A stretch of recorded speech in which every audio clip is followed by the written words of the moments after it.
forget it.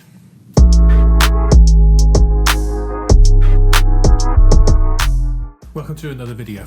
In today's video, I want to talk a little bit, not about thread and a needle, but about why I chose the Canon 250D, or the SL3 in some countries, over the M50. As an outdoor adventure photographer, I wanted to buy a camera that was good quality, that I knew would take really good pictures, and that wasn't going to break the bank. I wasn't going to primarily use it for commercial work. I wanted something that was easy to carry and take with me hiking. And there were two particular cameras that kept getting recommended for me in this category. That was the Canon 250D, or the SL3, and the Canon M50. I controversially chose to go with the Canon 250D. And here's a few reasons why. Now, because I want to cover my own back, I think that both cameras are very good cameras. I don't think the Canon M50 is a bad camera. That's not why I chose the Canon 250D. I don't think that either one is a bad choice or the right or wrong choice. Either one is a good camera and you'll enjoy using both as well. There are a few factors that you may not have considered though that I did have to take into account when I chose the Canon 250D. Other than the fact that one is a DSLR, the Canon 250D, and the other one is mirrorless, the Canon M50, they're both very similar cameras in a significant amount of ways. The M50 does actually edge out the Canon 250D in a few ways. Faster shooting, for example, more focus points as well, but not in any groundbreaking way, not one to make it stand out, not in a way that's going to make you a better photographer by using it. In all the important ways, the Canon 250 and the M50 are almost exactly the same. 24 megapixels, both crop sensors, both good quality, and both can take really good pictures. Now, reviewers generally agree that the Canon M50 is actually slightly better in a technical way than the Canon 250D. But there's a few factors that pushed me towards a Canon 250D instead. So the first reason I chose the Canon 250D over the M50 is ergonomics, something that isn't really considered a lot when buying cameras by a lot of people. You might not know this, but I'm quite a tall guy. I'm 6'2". There's even some lights in my own house that I have to duck underneath because I can't fit underneath them. And I'm not exactly a slender guy either. What that means is that I've got the hands to match. I've got massive oafish hands, which makes using little things really difficult. For example, trying to thread a needle. Don't even ask me to do that. My hands were not designed for that job. Makes sense why I was doing that now at the beginning of the video. Now the Canon 250D, that's quite a small camera compared to a full frame camera, for example. But the Canon M50, that's like a toy to use. It's so small and compact. In fact, more than 20% smaller than the Canon 250D. For a lot of people, that's a really good thing.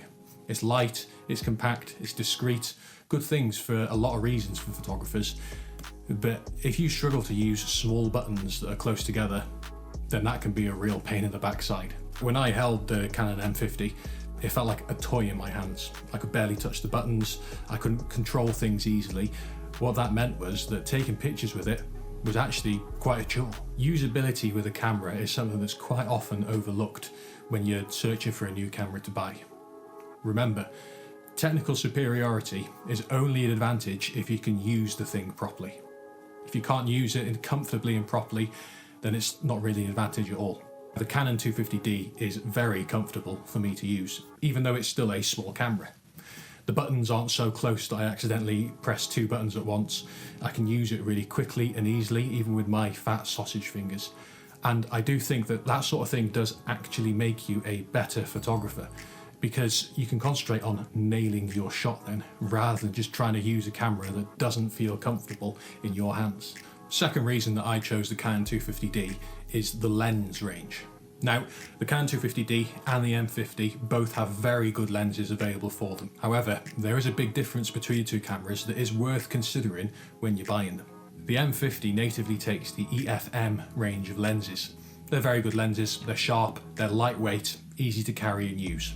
However, that range is really quite small at the moment, with even Canon's own website recommending that you purchase some of their other range of lenses to go with it in order for you to have a full set.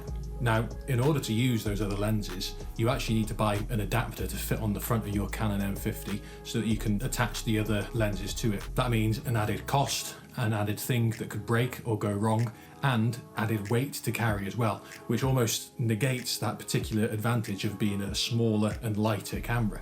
The 250D, however, can fit both EF and EFS lenses on it natively without any need for adapters. What that means is that you've got access to a full range of lenses, both new and second-hand, that you can use. That means that you've got access to a huge range of lenses from Canon. You can choose one of Canon's small, lightweight EFS lenses that are easy to carry, easy to use, and are still really good quality. That's a range that I particularly enjoy using because I like to use lightweight, good quality and affordable lenses when I'm out hiking on my adventures. Or you can even use Canon's professional L-series lenses directly onto your camera without any need for adapters. What that means is that you have instant access to the best quality lenses that Canon offer, and they'll probably cost more than the camera itself to buy. Now, I am by no means saying that that is a reason not to buy the M50.